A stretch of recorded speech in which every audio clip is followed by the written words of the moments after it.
નમસ્કાર, હું શૈલેષ હું હાર્દિક સ્વાગત કરું છું। હવે આપણે લાસ્ટ બે લેક્ચરમાં આપણે ડાયરેક્ટ ઇનડાયરેક્ટ સ્ટાર્ટ કરેલું છે, બરાબર। પહેલા લેક્ચરમાં મેં તમને કન્સેપ્ટ સમજાવ્યો હતો કે ભાઈ ડાયરેક્ટ અને ઇનડાયરેક્ટ સ્પીચ શું છે।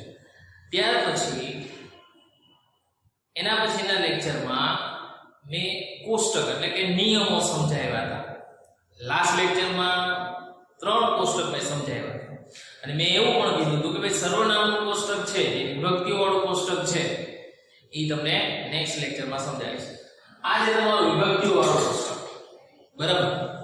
ત્યારે જનરલી તમે ડાયરેક્ટમાંથી ઇનડાયરેક્ટ સ્પીચમાં છે જ્યારે તમે ફેરફાર કરો ત્યારે અમુક સર્વનામમાં પણ ફેરફાર થશે, બરાબર। તે સર્વનામમાં એમ ફેરફાર નહીં થાય, બરાબર, કે ભાઈ આઈ નું મી થઈ જાય, મી નું માય થઈ જાય, એવી રીતે કોઈ ફેરફાર નથી કરવાનો। એ તો આપણે જ્યારે સેન્ટેન્સ જોશું ત્યારે સમજાવીશું તમને કે કઈ રીતે આમાં ફેરફાર થાય, બરાબર। અત્યારે તો ખાલી આ રીતે આપણે જે આ વિભક્તિ આકર્ષા વિભક્તિ છે, આ કર્મ વિભક્તિ છે અને આ સંબંધ વિભક્તિ છે, બરાબર।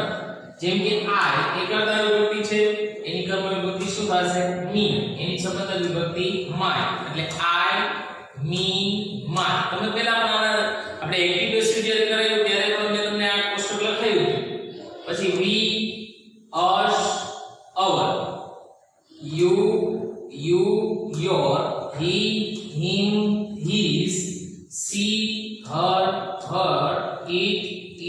ઇટ્સ ને ધે, ધેમ, ધેર, બરાબર। આ આખું વિભક્તિઓનું કોષ્ટક છે કે જેમાં આપણે જ્યારે ડાયરેક્ટ સ્પીચમાં અને ઇનડાયરેક્ટ સ્પીચમાં જ્યારે તમે ચેન્જીસ કરશો ને ત્યારે અમુક આ વિભક્તિઓમાં છે ફેરફાર થશે અને વિભક્તિઓમાં ફેરફાર છે એ ખાસ અગત્યના છે। એ તો આપણે જ્યારે સેન્ટેન્સ ડાયરેક્ટમાં ઇનડાયરેક્ટ સ્પીચમાં જ્યારે ચેન્જીસ કરીશું ત્યારે હું તમને વિગતવાર ડિટેલમાં સમજાવીશ। અત્યારે તો ખાલી આપણે છે એ આ કોષ્ટક જે છે ને એ કોષ્ટક છે એ પાકું કરવાનું છે, બરાબર। હવે જો તમારી પાસે 4 કોષ્ટક થયા છે, આના પહેલાના લેક્ચરમાં મેં તમને 3 કોષ્ટક કરાવ્યા અને આ ચોથું કોષ્ટક, આ ચારે 4 કોષ્ટક છે એ પાકા કરવાના છે, ઓકે। અને ત્યાર પછી છે આપણે ડાયરેક્ટ ઇનડાયરેક્ટ છે એ સ્ટાર્ટ કરીશું।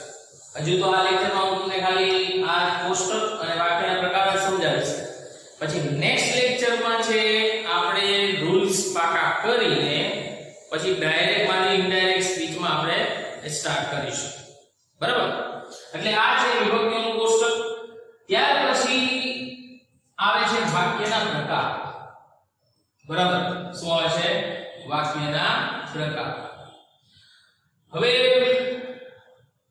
મેં ડાયરેક્ટ ઇનડાયરેક્ટ ને કુલ 6 ભાગમાં ડિવાઇડ કર્યું છે। કેટલા ભાગમાં છે? 6। જો વિધાન, દૃષ્ટાંત, દૃષ્ટાંતમાં પાછા 2 પ્રકાર આવે છે, નોન WH ક્વેશ્ચન અને WH ક્વેશ્ચન, બરાબર।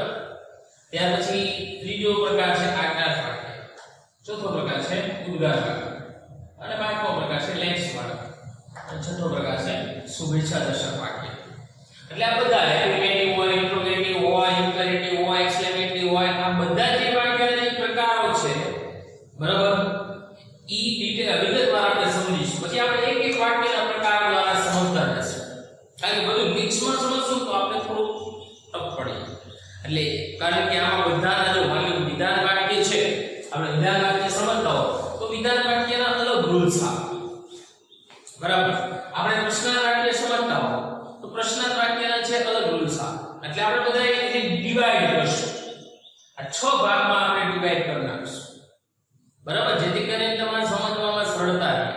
પણ એના પહેલા પહેલી શરત એ છે કે તમારે જે 4 કોષ્ટક છે, હું ફરીવાર રિપીટ કરું છું, 4 પહેલું કોષ્ટક આપણે લખાયું કાળમાં ફેરફાર, બીજું કોષ્ટક લખાયું ક્રિયાપદમાં ફેરફાર, ત્રીજું કોષ્ટક લખાયું આપણે અન્ય શબ્દોમાં ફેરફાર, અને ચોથું કોષ્ટક આપણે છે વિભક્તિઓ।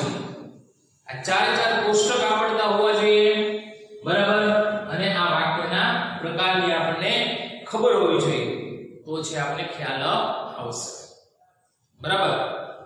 એટલે આ ત્રીજો લેક્ચર છે ડાયરેક્ટ ઇનડાયરેક્ટ, બરાબર। જ્યારે પણ આપણે ત્રીજો લેક્ચર પૂર્ણ કરશું, હમણાં કરશું આપણે, પણ જ્યારે પણ પૂર્ણ કરશું ત્યાર પછી આપણે નિયમો બધા વ્યવસ્થિત પાકા કરી નાખવાના। તમને પીડીએફ કે